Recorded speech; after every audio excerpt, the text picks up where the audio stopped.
I will start with some more questions of inverse trigonometry.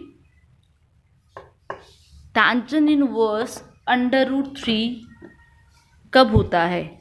जब इसकी value होती है बेटा 60 degree with negative symbol of pi cot minus. जैसे ही कोट नेगेटिव आएगा तो हमें क्या लिखना है? Pi minus. ठीक है, अब कोट इनवर्स के लिए तो नेगेटिव लग गया विद नेगेटिव सिंबल के लिए। रूट 3 इसकी कब होती है वैल्यू? जब ये क्या होता है 60 degree, sorry 30 degree. Tangent under root 3 होता है 60 डिग्री पर, ये नेगेटिव लगाया, कोट का नेगेटिव है इसलिए पाई माइनस कर दिया, और कोट आपका अंडर रूट 3 होता है 30 डिग्री पर। ये आपका आ गया पाई बाय 3। आपने इसको सॉल्व किया, ये आ जाएगा 5 पाई बाय 6। अब हम इसका एलसीएम ले रहे हैं, ये हो जाएगा 6, 3 2 ज़ा 2 पाई माइनस 5 पाई, ये हो जाएगा आपके पास माइनस 3 पाई बाय 6। और जब हम इसको सॉल्व करेंगे तो हमारे पास आएगा minus pi by 2। Next question, tangent inverse 2 sine 2। अच्छा ये देखो अंडर रूट 3/2 कॉस कब होता है? जब इसकी वैल्यू होती है 30 डिग्री। ये 3 आ गया, ये हो गया हमारे पास tangent inverse 2 sine pi by 3।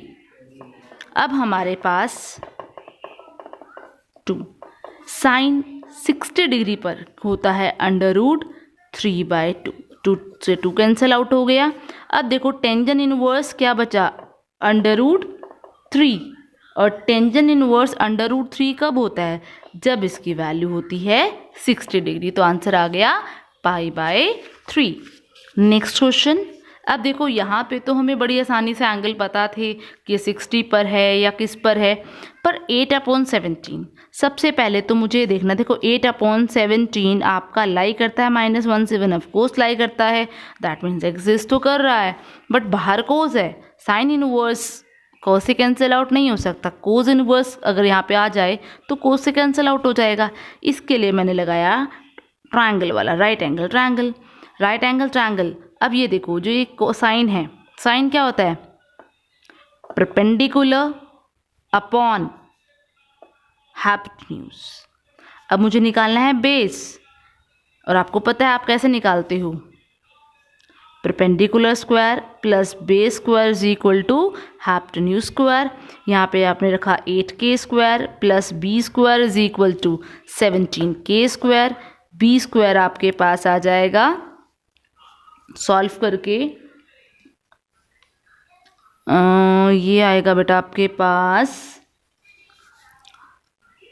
225k square. ये किसकी वैल्यू होती है? 15 की, 15k का होल स्क्वायर, तो b की वैल्यू आ गई आपके पास 15k, ये आ गया आपका 15k। ठीक, अब इसके बाद कोस, अब मुझे कोस ही चाहिए अंदर, तो कोस इनवर्स में कन्वर्ट कर लिया, साइन को कोस में कन्वर्ट करूंगी तो क्या आएगा? Base upon hypotenuse. के से के कैंसिल आउट हो गया, कोस इनवर्स से ये कटा। अब ये जो अंदर आई 15/17 ये लाई कर रही है ना विद इन द डोमेन, तो आपका आंसर आ गया 15/17। इस बात का ध्यान रखना। अब देखो जो नेक्स्ट क्वेश्चन है, ये आपके पास है कोस साइन इनवर्स माइनस, और आपको पता है साइन इनवर्स माइनस किसके इक्वल होता है? माइनस साइन इनवर्स x के इक्वल होता है, because sign inverse minus x किसके इक्वल होता है बेटा? Minus of sine inverse x। अब सेम मैंने ट्रायंगल में कन्वर्ट करने जा रही हूँ, पर उससे पहले मुझे पता है एक और चीज़ करनी है। कॉज ऑफ माइनस थीटा किसके इक्वल होता है? कॉस थीटा के, because cos minus theta equal होता है कॉस थीटा। देखो बाहर आपका कॉस है, इनवर्स नहीं है, यहाँ सिर्फ कॉस है, इसलिए मैंने कॉस की प्रॉपर्टी लगाई। आपको ट्रिग्नोमेट्री आनी चाहिए। अब हम ट्रायंगल की प्रॉपर्टी लगा रहे हैं। ट्रायंगल, ये आपका ट्रायंगल है, आपको क्या वैल्यू दे रखी थी? आपको वैल्यू दे रखी थी 3/5 किसकी? साइन की। अगर ये आपका 3 है, ये 5 है, ऑफकोर्स आपका बेस आएगा 4। ये 3k है, ये 5k और ये 4k। ठीक, यहाँ था कोज इनवर्स, आपका क्वेश्चन था कोज इनवर्स 3/5, ये था ना, cause of sine inverse 3/5।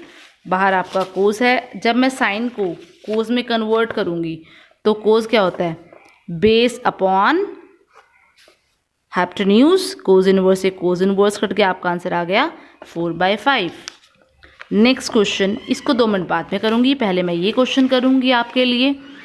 Sine inverse sine 90 minus theta की प्रॉपर्टी लगानी है। साइन 90 माइनस थीटा की प्रॉपर्टी भी लगा सकते हो, पर आप एक और प्रॉपर्टी भी लगा सकते हो। आपको पता है साइन इनवर्स माइनस थीटा किसके इक्वल होता है, माइनस साइन इनवर्स थीटा। मैंने प्रॉपर्टी कौन सी लगाई है, sine inverse minus x is equal to minus sine inverse x. ठीक, ये हो गया साइन π/2।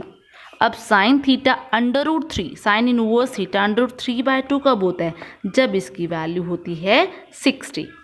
और मुझे पता है साइन 90 प्लस थीटा किसके इक्वल होता है, sine cos theta, because sign 90 plus theta होता है बेटा कॉस थीटा, बिकॉज जो आपका साइन है वो सेकेंड क्वाड्रेंट में पॉजिटिव रहता है। और आपकी कॉस π/3 पर कितनी वैल्यू आती है, वैल्यू आती है 1/2। अब आपको एक ये वाला क्वेश्चन कराऊंगी, ये लास्ट में कराऊंगी जो मैंने ऊपर लिखा है। यहाँ पे देखो कॉज है, ये साइन है, ये आपका सेकेंड इनवर्स है। ठीक, इसको मैंने ए ले लिया, लेट कर लिया मैंने साइन इनवर्स 1/4 को ए। ठीक, और मैंने सेकेंड इनवर्स 4/3 को बेटा ले लिया बी। अब यहाँ पे है कॉस, ये ए है और ये आपका B. Cos A plus B का क्या फॉर्मूला होता है बेटा, cos A cos B minus sign A sine B, मतलब मुझे इनकी वैल्यू चाहिए। अब मैं इसको सॉल्व कर रही हूँ। यहाँ से अगर मैं साइन ए की वैल्यू निकालूंगी तो कितनी आएगी, 1/4। अब मुझे साइन ए की चाहिए और साथ में किसकी चाहिए, कोस की। ट्रायंगल बनाया, साइन क्या होता है, परपेंडिकुलर अपॉन हाइपोटेन्यूज। आप 1/k क्योंकि प्रोपोर्शनल होता है। जब मैं इसका बेस निकालूंगी 16 में से 1 गया 15 तो आ जाएगा √15k। ठीक, तो यहाँ से अब मेरा इस ट्रायंगल से मेरा कोस क्या, इस ट्रायंगल से मेरा कोस आ जाएगा बेटा परपेंडिकुलर अपॉन हाइपोटेन्यूज √15/4। अब मैं यहाँ पर आती हूँ, यहाँ से मेरा सेकेंड इनवर्स 4/3 बी है, तो सेकेंड बी की वैल्यू कितनी आ जाएगी, 4/3। Second B that means cos B आ जाएगा 3/4। तो मैंने सेम अपना ट्रायंगल बनाया, ये होता है बेस अपॉन हाइपोटेन्यूज। तो हमारा परपेंडिकुलर आएगा, 16 में से 9 जाएंगे 7, तो आ जाएगा √7k। यहाँ से मेरे पास साइन बी कितना आएगा बेटा, परपेंडिकुलर अपॉन हाइपोटेन्यूज, ये हो जाएगा √7/4। अब मुझे वैल्यू रखनी है फॉर्मूला के अंदर। फॉर्मूला क्या है आपका, जो आपको सॉल्व करना था, आपका क्वेश्चन था cos A cos B minus sign A sine B. Cos A की वैल्यू बेटा आपके पास है √15/4 और आपके पास कॉस बी की वैल्यू है 3/4 और आपके पास साइन ए की वैल्यू है बेटा 1/4 और साइन बी की वैल्यू है √7/4। टेकिंग एलसीएम 16, आपका आंसर आ जाएगा 3/15 minus √7। This is your answer. अब हमारा एक लास्ट क्वेश्चन रह गया है इस तरह का, जब भी आपके पास, वहाँ पे तो देखो डायरेक्ट हमारा फॉर्मूला बन गया था, बट यहाँ पर नहीं बन रहा। इस तरह की चीज़ों को अगर आपका एंगल अननोन हो, आप ट्रायंगल, अगर यहाँ पे सिर्फ कोज इनवर्स होता तो डेफिनेटली मैं ट्रायंगल लेकर इसको साइन में कन्वर्ट करती, बट इसके आगे जो ये हाफ लगा है ना, ये जो कांस्टेंट वैल्यू लगी होती है, उन केसेस में आपने इसको बेटा सपोज कर लेना, लेट इट बी थीटा। ठीक, तो तो यहाँ से आ जाएगा आपका cos inverse 4/5 is equal to 2 थीटा। दैट मीन्स कॉस 2 थीटा की वैल्यू है 4/5। ये आपका है साइन थीटा। दैट मीन्स आपको साइन थीटा की वैल्यू चाहिए। अब मेरे को कॉस थीटा का एक फॉर्मूला पता है जो इन टर्म्स ऑफ साइन होता है। वो क्या होता है?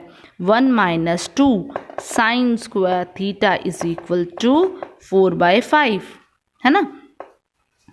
यहाँ पर जब मैं इसको सॉल्व करूँगी हो जाएगा 1 - 4/5 is equal to -2 sine square theta. ये आ जाएगा एलसीएम लेके 1/5 is equal to 2 sine square theta. तो साइन स्क्वायर थीटा की वैल्यू आ जाएगी बेटा 1/10 और आपके पास साइन थीटा की वैल्यू आ जाएगी ±1/√10। हम नेगेटिव वैल्यू नहीं लेंगे क्योंकि जो हमारे पास अंदर वैल्यू थी, जो साइन के अंदर थी, वो कैसी वैल्यू थी? पॉजिटिव। तो जो हमारा आंसर होगा वो होगा 1/√10। नेगेटिव नहीं लेंगे। This is our answer.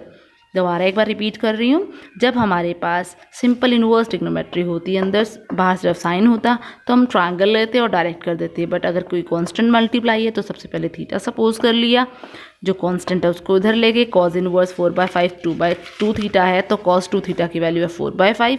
मुझे साइन थीटा निकालना है तो मैंने साइन वाला फॉर्मूला लगाया, 1 - 2 साइन स्क्वायर थीटा 4/5। तो मैंने कांस्टेंट को अलग कर लिया, साइन को अलग कर दिया, मेरे पास 1/5 आया। यहाँ 2 मल्टीप्लाई था, डिवाइड हो गया, ये हो गया साइन थीटा की वैल्यू ±1/√10। बट जो हमारे पास क्वेश्चन था वो पॉजिटिव एंगल के लिए था, इसलिए मैंने नेगेटिव वैल्यू को निगलेक्ट कर दिया।